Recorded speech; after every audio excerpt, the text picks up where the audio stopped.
ঘটনাকে স্মরণ করেই এই দৃশ্যের অবতরণ। সবাই শ্রদ্ধা ভরে এই দৃশ্যের সাথে অংশগ্রহণ করব। পিতা,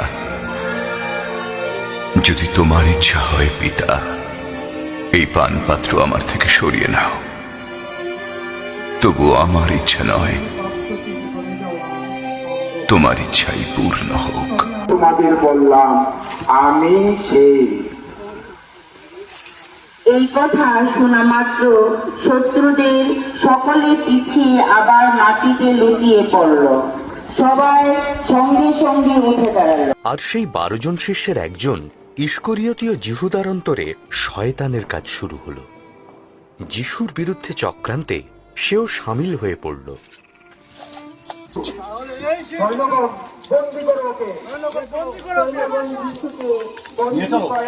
আমার গুরুকে স্পর্শ করবে না।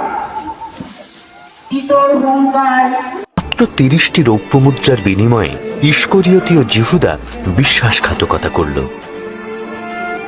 যিশু জানতেন মানুষের পাপের জন্য তার আত্মবলিদান দেওয়ার সময় এগিয়ে আসছে। আমি তো দিনের পর দিন মন্দিরে উপদেশ দিতাম, তখন তো তোমরা আমাকে গ্রেফতার করে।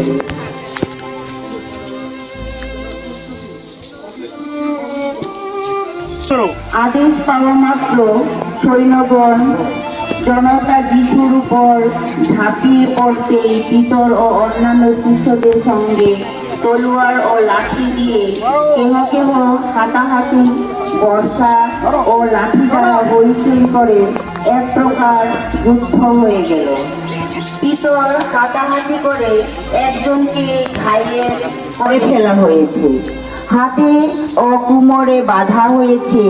যিশু বলে উঠলেন, তাছাড়া তুমি কি মনে করো যে আমি সাহায্যের জন্য আমার পিতাকে আমার পাশে দাঁড়াতে 12টিরও বেশি দূত বাহিনী পাঠিয়ে